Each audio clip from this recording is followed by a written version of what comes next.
Shalom bien-aimés dans le Seigneur, que Dieu vous bénisse, que la paix, que la grâce, que la faveur de notre Seigneur et Sauveur, Jésus-Christ, soit votre partage. Bienvenue dans ces programmes d'espoir matinal, bienvenue dans ces programmes de l'espoir au matin. Je crois que Dieu veut te communiquer son espoir. Il est écrit que Christ en nous, l'espérance de la gloire. Vous êtes connectés au bon endroit et au bon moment pour recevoir la faveur, pour recevoir la miséricorde de Dieu. C'est votre frère dans le Seigneur, Joël Onekanda. Quelle grâce, quelle faveur que le Seigneur a permis que nous soyons là pour parler de sa part et aussi pour écouter de la part du Seigneur. Et je crois que tu seras richement béni. Aujourd'hui, Dieu m'a mis à cœur où nous allons entrer dans la profondeur. Nous allons aborder un sujet très important et ça sera une série d'enseignements pendant toute cette semaine. Le thème que Dieu m'a mis à cœur, c'est la grâce, dit la grâce. Nous allons aborder, bien-aimé dans le Seigneur, ce thème pendant toute cette semaine et je crois que tu seras béni. Bien-aimé, c'est important que nous ayons la connaissance de la parole de Dieu. Prier, c'est bien, mais lorsqu'on a la parole de Dieu, c'est alors qu'on va mieux prier. À la fin, nous allons clôturer, bien sûr, dans la prière. On doit se poser la question, c'est quoi la grâce à la lumière de la parole? Par définition, quand on parle de la grâce est une faveur que nous recevons de la part du Seigneur. C'est une faveur imméritée que nous recevions de la part du Seigneur. Et cette faveur n'est pas liée à ce que nous faisons. Cette faveur n'est pas liée à nos compétences, à nos œuvres, à nos actions. Mais cette faveur est liée plutôt à la souveraineté et à l'amour infini de Dieu. La grâce est une faveur que nous recevons de la part du Seigneur. Et quand on parle de la grâce, bien-aimé, c'est important, c'est très important que tu saches différencier la grâce dans l'Ancien Testament et la grâce dans le Nouveau Testament. Dans le Nouveau Testament, comprenez qu'on parle de la grâce, elle était sélective. On voit pour la première fois, on nous parle de la grâce, c'était dans le livre de Genèse, chapitre 8, on voit l'histoire de cet homme qui s'appelait Noé, dit Noé. Malgré qu'il y avait la méchanceté partout sur la terre, dit la Bible, mais il est écrit que Noé trouva grâce aux yeux du Seigneur. Et on voit aussi l'histoire de cet homme, de Moïse, où il est écrit dans l'Exode 33, verset 17, que l'Éternel dit à Moïse, je ferai ce que tu me demandes, car tu as trouvé grâce à mes yeux. Je te connais par ton nom. Donc on voit dans l'Ancien Testament, la grâce de Dieu était sélective. On voit Abraham, Dieu l'avait choisi tout simplement parce qu'il avait pris ses décisions. Ce n'était pas lié à Abraham, ce n'était pas parce qu'Abraham croyait, non. Comprenez qu'Abraham venait d'une nation, d'un lieu où il n'y avait pas un Dieu vivant, le Dieu Adonai que nous connaissons. Parce qu'Abraham était issu d'un père qui pratiquait l'idolâtrie. Mais Dieu l'avait choisi par sa grâce. Dieu avait choisi aussi Moïse par sa grâce. Dieu avait choisi Israël, on peut dire Jacob, et nous avons le nouveau nom de Jacob en Israël. Dieu avait choisi les 12 tribus, la nation d'Israël par sa grâce. Comprenez que la grâce de Dieu était sélective. Dans l'Ancien Testament, seul Israël bénéficiait de la grâce du Seigneur. Mais par contre, quand on parle de la grâce, comprenez que dans le Nouveau Testament, la grâce n'est plus sélective, mais la grâce est donnée par la personne de Jésus-Christ de Nazareth. Il est dit que la loi était venue par Moïse, mais la grâce et la vérité sont venues par Jésus. Moïse avait inauguré la loi, mais celui qui a inauguré la grâce, c'est la personne de Jésus-Christ de Nazareth. Il est écrit, bien-aimé, dans le livre de Jean, chapitre 1, verset 17, que la loi a été donnée par Moïse. La grâce et la vérité sont venues par Jésus-Christ de Nazareth. On peut se poser la question. Ok, on a compris la grâce, que la grâce est une faveur. Nous avons compris que la grâce dans l'Ancien Testament, elle était sélective. On voit Moïse, on voit Abraham, on voit Noé. On voit aussi Israël tant que nation où Dieu avait choisi Israël. Et aujourd'hui, dans la Nouvelle Alliance ou bien dans le Nouveau Testament, la grâce n'est plus sélective. Mais la grâce est donnée par la personne de Jésus à quiconque qui croit en son nom. Même le païen peut bénéficier de la grâce s'ils ont foi en Jésus de Nazareth. Quels sont alors les effets de la grâce? Qu'est-ce qui produit la grâce? On peut se poser la question. La grâce nous délivre de ténèbres à la lumière. Parce que tu ne peux pas être délivré de tes propres efforts. Quand je parle de la délivrance, je parle de la délivrance de la nature adamique. La délivrance de péché. Cela est possible que par la grâce de Dieu. Éphésiens chapitre 2, verset 8. Il est dit que nous sommes sauvés par la grâce, au moyen de la foi. Cela ne vient pas d'un homme, cela ne vient pas de nous-mêmes, c'est plutôt un don qui vient du Seigneur. Deuxièmement, quels sont les effets de la grâce? Oui, la grâce nous donne la foi en Jésus. Il est dit que nous sommes sauvés par la grâce, au moyen de la foi. Tout d'abord, nous avons le salut par la grâce. Et le salut que nous recevons par la grâce, comprenez que la grâce nous donne aussi l'habilité spirituelle, surnaturelle, de croire. Quand il y a la grâce, il y a aussi la foi. Donc la grâce nous donne la foi en Jésus de Nazareth. Troisièmement, la grâce nous équipe à pratiquer de bonnes œuvres. Il est écrit que nous sommes son ouvrage, ayant été créés dans le Christ pour les bonnes œuvres que Dieu a préparées à l'avance, afin que nous marchions en elles.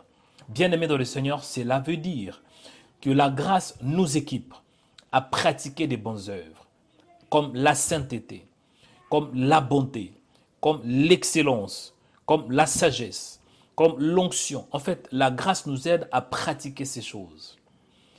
On peut se poser la question, une autre question qu'on peut se poser. D'où vient alors la grâce? La grâce vient que par le Seigneur. Il est écrit dans le livre de Jacques chapitre 1, verset 17.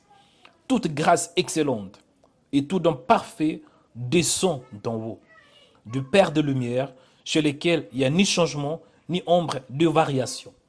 Comprenez que la grâce vient par le Père. Cela veut dire Dieu le Père. C'est lui qui nous donne la grâce. La grâce ne vient pas par un homme, mais elle vient plutôt du Père, notre Père céleste. Deuxièmement, la grâce vient par le Seigneur Jésus-Christ. Luc chapitre 4, verset 18. Il est écrit que l'Esprit du Seigneur est sur moi, parce que Dieu m'a oint pour annoncer une bonne nouvelle aux pauvres. Il m'a envoyé pour guérir ceux qui ont le cœur brisé, pour proclamer aux captifs la délivrance et aux aveugles le recouvrement de la vue, pour renvoyer libres les opprimés, pour publier une année de grâce du Seigneur. Une année de grâce du Seigneur. Donc la mission de Jésus, c'était pour publier une année de grâce du Seigneur. Quand on parle d'une année de grâce du Seigneur, il faut comprendre le contexte. Ésaïe avait prophétisé. Bien sûr, il devra avoir une année de grâce du Seigneur, selon Ésaïe chapitre 60. Mais Ésaïe ne s'arrêtait pas sur une année de grâce du Seigneur. Ésaïe avait continué de parler de pas mal de choses. Du jugement qui devrait se manifester sur la terre. Que le soleil devrait perdre son éclat, ainsi que les étoiles. Pourquoi? Parce que Ésaïe, il voyait non seulement l'arrivée du Messie, mais Ésaïe voyait aussi la 70e semaine de Daniel. Bien-aimé, il y a ce qu'on appelle les 70 semaines de Daniel. Et Ésaïe voyait les 70e semaines, bien sûr les 69e, mais il voyait aussi les 70e semaines de Daniel.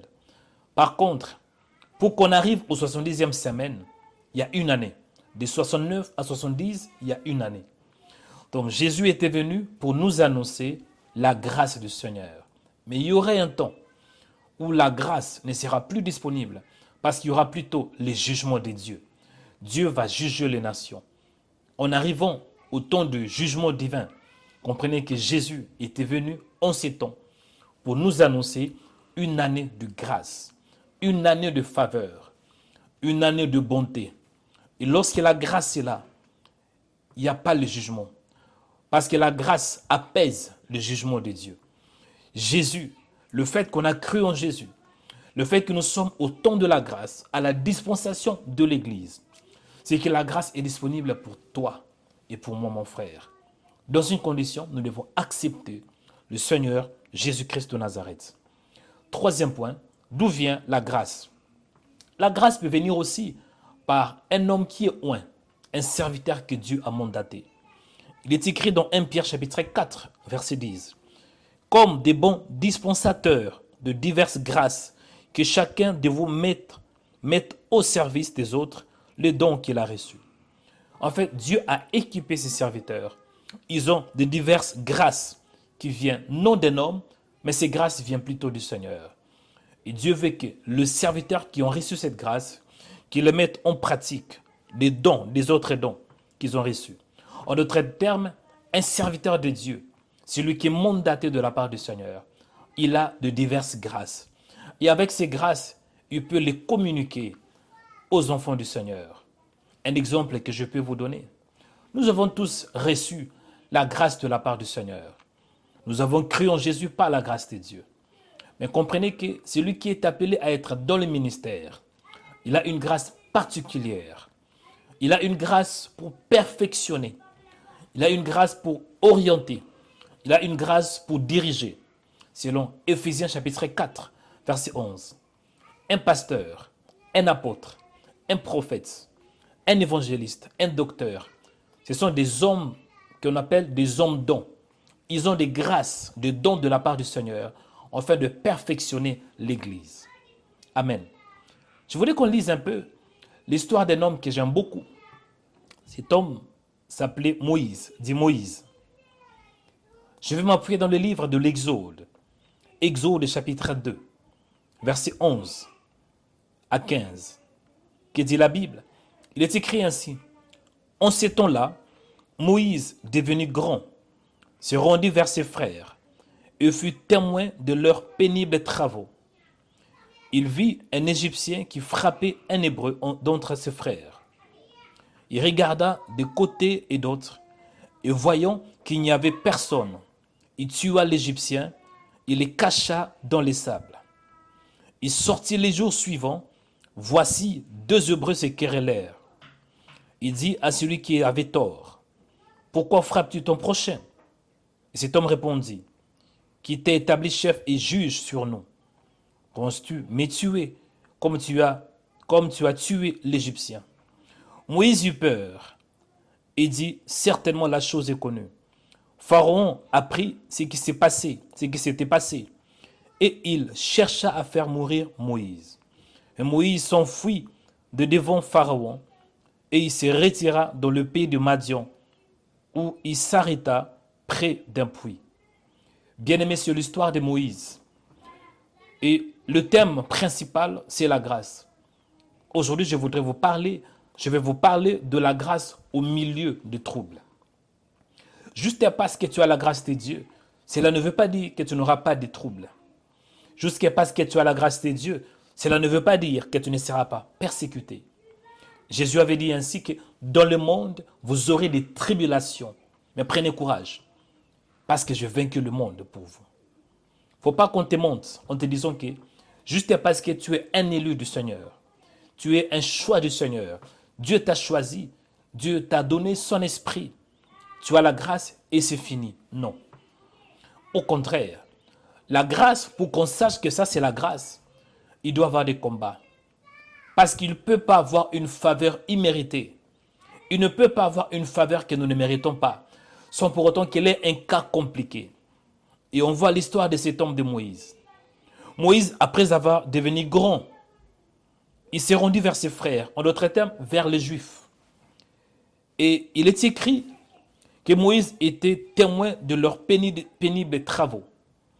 Moïse a vu comment est-ce que les Hébreux étaient en train de souffrir. Il a vu qu'il y avait un Égyptien qui était en train de frapper un Hébreu d'entre ses frères. Et tant que patriote, il a vu, il a dit, c'est pas possible. Il est écrit qu'il tua l'Égyptien, il les cacha dans les sables. Moïse avait un problème. Moïse était troublé. Parce que, imaginez-vous dans ces temps-là, l'Égypte, c'était la plus grande puissance mondiale. C'était une nation forte. C'était comme les États-Unis d'aujourd'hui. Imaginez-vous, quelqu'un qui vient d'un pays, qui tue un Américain. Ça sera un trouble. Moïse avait un trouble. Moïse avait un problème grave. Il devrait trouver une solution. La Bible me dit que lorsque Moïse avait tué l'Égyptien, Moïse, il était déjà troublé. Il a voulu cacher l'affaire. Bien aimé, quand tu as la grâce, tu peux être troublé. Et tu peux vouloir même cacher certaines choses. Cacher ta réputation. Cacher ton passé. Cacher ta vie. Cacher ta mauvaise réputation. Moïse a voulu cacher la chose. Il la cacha dans les sables. Il cacha l'homme qui était tué dans les sables. Il sortit les jours suivants. Et voici deux Hébreux se querellaient. Il dit à celui qui avait tort, pourquoi frappes-tu ton prochain? Et cet homme répondit, qui était établi chef et juge sur nous. Et cet homme répondit, qui était établi, comme je l'ai dit, chef et juge sur nous. Penses-tu me tuer comme tu as tué l'Égyptien? Et Moïse a eu peur. Pourquoi? Parce qu'il disait certainement, la chose est connue. Là, on voit maintenant, la réputation de Moïse n'était pas bonne. Moïse était maintenant reconnu comme un criminel. Moïse était maintenant reconnu comme un meurtrier. Il avait tué un Égyptien. Et la chose était arrivée aux oreilles de Pharaon. Pharaon a appris de ce qui s'était passé. Et Pharaon était maintenant en train de chercher Moïse pour les tuer. Moïse était troublé. Moïse était dans le trouble. Parce que maintenant, sa vie était en danger. Et qu'est-ce qu'il avait fait? Il s'enfuit de devant Pharaon, dit la Bible. Il se retira dans le pays de Madian, où il s'arrêta près d'un puits. Il a fui.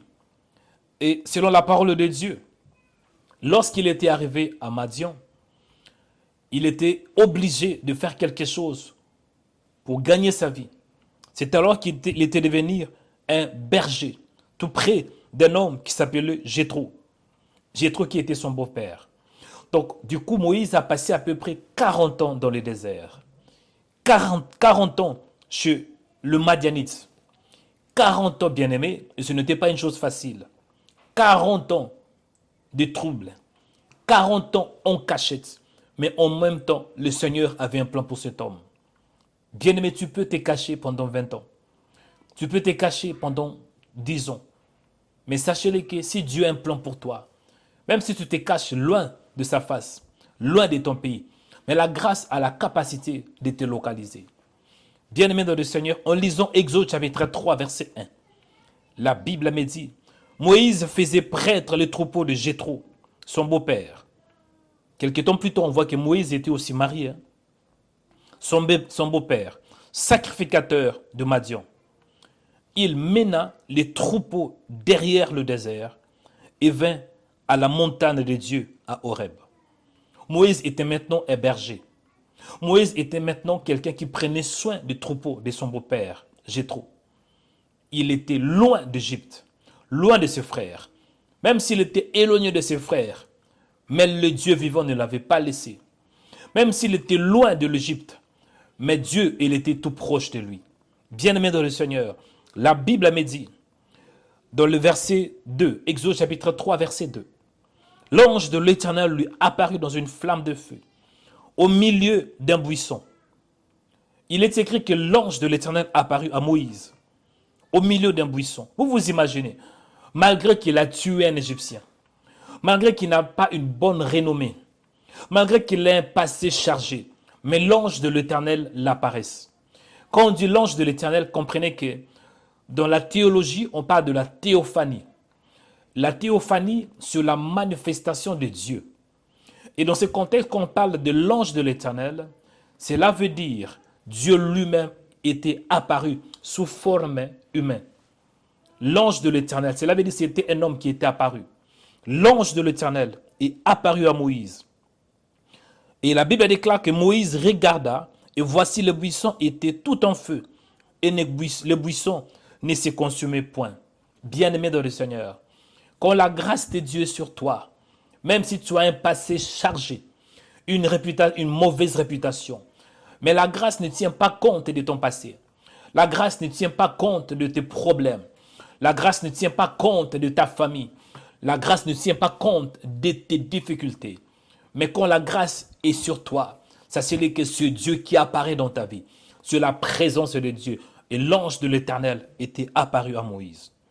La Bible déclare, Moïse dit, je veux me détourner pour voir quelle est cette grande vision. Pourquoi les buissons ne se consument point. Bien-aimé dans le Seigneur, quand l'ange était apparu dans la vie de Moïse, l'ange avait bouleversé. Ce qui était normal n'était plus normal. On voit par exemple le feu qui était apparu dans un arbre. En réalité, quand le feu apparaît dans un arbre, il faut que l'arbre se consume. Mais ce n'était pas le cas. Bien-aimé, quand la grâce de Dieu sur votre vie, quand la grâce de Dieu dans votre vie, Dieu va bouleverser les choses. J'ai pris au nom de Jésus de Nazareth, que Dieu bouleverse les choses, que Dieu change des choses dans ta vie, dans le nom de Jésus de Nazareth. Et la Bible me dit, l'Éternel vit que Moïse s'est détourné pour voir. Dieu l'appela du milieu du buisson et dit, Moïse, Moïse. En d'autres termes, Dieu connaissait Moïse. Même si lui, il fouillait, même si lui, il n'avait aucune révélation de ce Dieu-là, même si Moïse ne connaissait pas Dieu, mais Dieu le connaissait. La grâce, c'est lorsque Dieu vient vers nous. Quand la grâce de Dieu est sur ta vie, cela veut dire c'est Dieu qui descend vers toi. L'opposé de la grâce, c'est la loi. La loi, c'est lorsque l'homme se tourne vers Dieu. Parce que la loi veut dire instruction. La loi veut dire instruction. La loi veut dire prescription, voilà les mots. C'est Torah qui en hébreu. Lorsqu'il y a la loi, il faut que l'homme puisse suivre les instructions divines. Il faut que l'homme suive des lois établies. En d'autres termes, la loi veut tout simplement dire l'homme se tourne vers Dieu. L'homme obéit Dieu. L'homme fait ceci envers le Seigneur. Mais par contre, quand il y a la loi, c'est maintenant Dieu qui descend vers l'homme. Pour la première fois, on voit Dieu, il parle à Moïse. Bien-aimé dans le Seigneur, quand la grâce de Dieu est sur toi, Dieu va dévoiler même ton nom. Dieu va dévoiler des choses que toi-même tu ne connais pas. Parce que Dieu connaît toutes choses. Dieu appelle Moïse par son nom. Un Dieu qui est saint, un Dieu qui est parfait, mais il appelle un homme imparfait par son nom. Cela veut dire, ça c'est la grâce du Seigneur. La Bible me dit, Moïse dit, mais voici, Dieu dit, n'approche pas d'ici, ôte tes souliers de tes pieds, car les lieux sous lesquels tu te tiens est une terre sainte. Et il ajouta, je suis le Dieu de ton père, le Dieu d'Abraham, le Dieu d'Isaac, le Dieu de Jacob. Moïse se cacha le visage, car il craignait de regarder Dieu. Bien-aimé dans le Seigneur, on voit que Dieu se révèle à Moïse en lui disant, je suis le Dieu de ton père, le Dieu d'Abraham, d'Isaac et de Jacob. Dieu se révèle à un homme qui est en réalité un meurtrier. Dieu se révèle à un homme qui est en réalité un criminel. Dieu se révèle à un homme qui est en réalité recherché par un grand roi. Mais Dieu ne s'est pas tenu compte de ces choses. Dieu a vu sa grâce. Dieu a vu la souffrance tout d'abord des enfants d'Israël. Qu'est-ce que je veux dire? La grâce a la capacité de te localiser au milieu de tes troubles. Cela veut dire quand la grâce te localise, c'est que c'est Dieu qui localise. Et lorsque Dieu descend, sachez-le qu'il va t'équiper. Il va te donner l'habilité surnaturelle pour que tu le sers. Je crois de tout mon cœur, toi qui écoutes ces messages, toi qui vois cette vidéo, sachez-le que ce n'est pas par hasard. C'est tout simplement Dieu et que Dieu veut commencer avec toi une nouvelle histoire. Moïse avait une mauvaise histoire, un passé chargé. Mais Dieu a voulu maintenant commencer une nouvelle histoire avec cet homme de Moïse. L'histoire de la libération des enfants d'Israël. Vous savez, quel était l'âge de Moïse en ce temps? Parce qu'il avait passé 40 ans dans le désert. Mais avant d'enfuir, il était à l'âge de 40 ans. En d'autres termes, Moïse était en ce temps, selon les contextes, il avait 80 ans. C'était un homme qui était âgé. C'était un vieux homme. Cela nous montre que quand la grâce de Dieu est sur vous, la grâce ne tient pas compte de votre âge. Ma soeur ne dit pas que j'ai plus de 70 ans. J'ai plus de 60 ans, Dieu ne va pas m'utiliser. Non. Quand Dieu t'appelle, lui-même, il va t'équiper. Et je crois de tout mon cœur que Dieu, aujourd'hui, il veut t'équiper au milieu de tes problèmes, au milieu de ta maladie, au milieu de tes souffrances. Sachez-le qu'il est Dieu. Quels sont les points à retenir dans ce contexte? 3 points à retenir. Le premier point est que la grâce de Dieu ne tient pas compte de notre passé. Moïse avait un passé chargé. Il a fui loin du lieu où il était né, loin de la maison de Pharaon, pour vouloir se cacher. Mais même s'il s'est caché, la grâce l'a localisé, malgré son passé chargé. Deuxième point, lorsque la grâce de Dieu vient dans ta vie, la grâce te donnera une vision. Dieu apparaît à Moïse et Dieu lui donne une vision.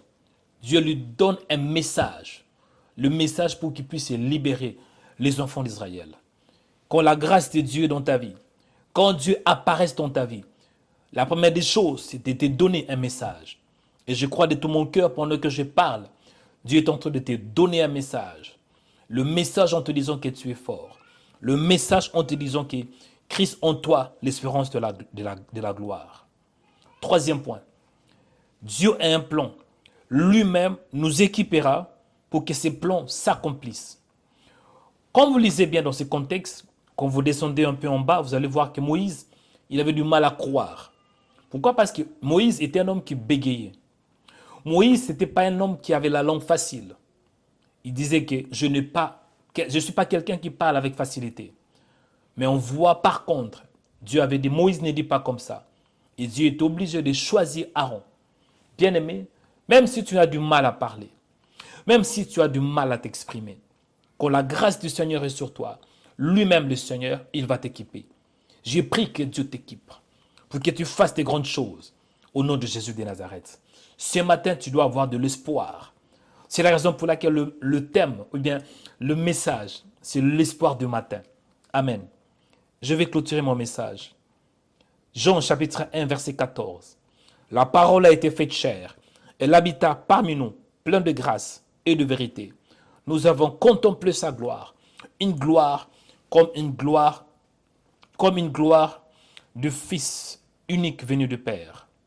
Jean lui a rendu témoignage. Et c'est écrit. C'est celui dont j'ai dit, celui qui vient après moi m'a précédé, car il était avant moi. Nous avons tous reçu de sa plénitude, grâce sur grâce. Car la loi a été donnée par Moïse et la grâce et la vérité sont venues par Jésus-Christ. Qu'est-ce que je veux dire par là? Bien-aimé dans le Seigneur, aujourd'hui, Moïse n'est pas vivant, Moïse est déjà mort. Parce que Moïse était la préfiguration de Jésus. Moïse était le type de Christ. Aujourd'hui, nous avons le vrai Moïse, Jésus de Nazareth. Lorsqu'il était venu plus de 2000 ans passés, c'était tout simplement pour nous donner, nous inaugurer, pour nous établir en relation avec le Seigneur, pour nous initier, bien-aimés, à une saison nouvelle, la grâce. Bien-aimés, Jésus est venu pour inaugurer toute la grâce pour toutes les nations. Parce qu'en ces temps-là, la grâce était sélective. Aujourd'hui, la grâce est disponible en la personne de Jésus-Christ. Jésus, il a inauguré la grâce pour toutes les nations par la foi en son nom. Si on croit en Jésus, même si on est troublé, la grâce va nous libérer. Jésus est la manifestation de la grâce de Dieu. En réalité, l'homme est pécheur, l'homme est séparé de Dieu. Mais si cet homme croit en Jésus, la colère de Dieu ne sera plus sur lui. Pourquoi? À cause de la grâce. Quand vous regardez, en réalité, Moïse avait fait quelque chose qui était très mauvais, quelque chose de très mauvais. Mais la grâce n'a pas tenu compte de ça. Aujourd'hui, si tu crois en Jésus, la colère de Dieu ne sera pas sur toi. Si tu crois en Jésus, la condamnation ne sera pas sur ta vie. Il est dit qu'il n'y a aucune condamnation pour ceux qui sont en Christ Jésus. Éphésiens chapitre 2, verset 8. C'est par la grâce que vous êtes sauvés, par le moyen de la foi. Cela ne vient pas de vous, mais c'est le don de Dieu. Bien-aimés, nous sommes sauvés par la grâce, au moyen de la foi. Nous avons la vie éternelle par la grâce, au moyen de la foi. C'est la grâce qui nous a sauvés. Mais la grâce qui nous a sauvés ne peut pas non plus nous laisser dans les troubles. La même grâce qui nous a délivrés de péché, elle va aussi agir là où il y a les troubles. Je prie de tout mon cœur que la grâce de Dieu te donne la paix là où il y a les troubles. Que la grâce de Dieu te localise. Même si tu es caché comme Moïse, sachez que quand la grâce de Dieu est sur toi, la grâce finira de te localiser. Au nom de Jésus de Nazareth, nous allons prier. Dieu de paix, merci. Merci pour ton amour. Merci pour ta grâce. Dans le nom de Jésus de Nazareth, je prie pour ces frères. Je prie pour cette sœur. Que ta bonté, que ta miséricorde, que ta présence soit sur sa vie au nom de Jésus. Seigneur, je prie que le ciel s'ouvre. Seigneur, je prie que la pluie de ta grâce, que la pluie de ta faveur tombe sur celui qui écoute et qui suit ces messages au nom de Jésus. Localise celui qui est caché. Localise celui qui est troublé à cause de son passé. Fais comme tu avais fait avec Moïse, au nom de Jésus de Nazareth. Que l'Éternel vous bénisse, que sa grâce soit sur vos vies. Bien-aimés, aujourd'hui, il te faut de l'espoir. C'est l'espoir au matin. Ce matin, sois dans la joie. Ce matin, il te faut de l'espérance en Jésus de Nazareth. Cela veut dire, même si tu es troublé, dis-toi que par la grâce de Dieu, je suis plus troublé. Tu es fatigué, dis-toi que par la grâce de Dieu, je ne suis plus fatigué. Bien-aimé, élève ta tête. Prends courage, parce que le Seigneur est vivant. Et le fait que le Seigneur est vivant, c'est que sa grâce est aussi sur toi. Que la bénédiction du Seigneur t'accompagne. Et que la grâce du Seigneur te guide. Au nom de Jésus de Nazareth. Que le Seigneur vous bénisse. Que la paix et que la grâce du Seigneur vous accompagne. Dans le nom de Jésus. Amen. C'était Joël Onekanda. Si tu as été béni par cette vidéo, aimez, partagez et ne manquez pas de laisser un commentaire. Ne manquez pas la prochaine vidéo en ce qui concerne la grâce. Bénédiction à vous tous. Shalom.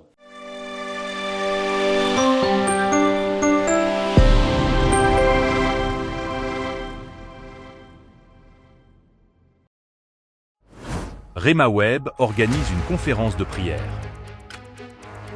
Samedi 18 juillet à 15h et dimanche 19 juillet à 11h.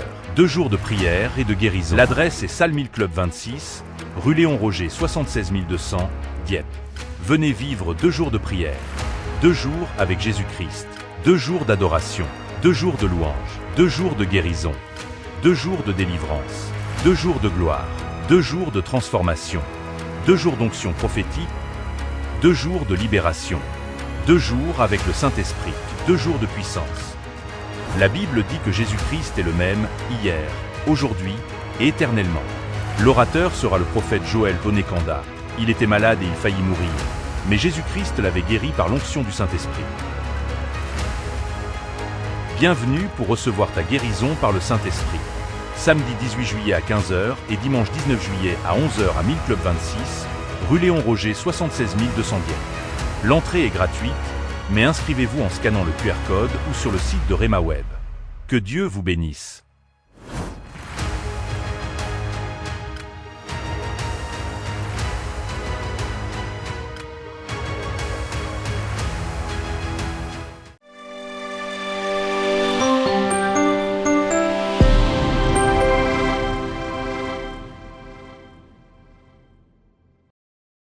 Y a-t-il un fils d'Abraham par la foi? Y a-t-il une fille d'Abraham par la foi? Y a-t-il un participant à la nature divine? Y a-t-il un fils de la lumière? Y a-t-il un ambassadeur?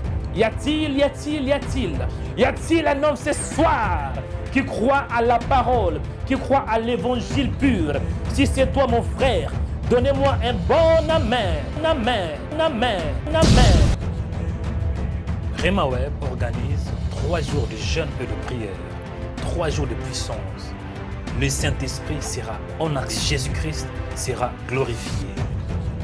C'est ta saison de délivrance. 3 jours de prière avec Joël Onekanda. 3 jours de gloire, 3 jours de splendeur.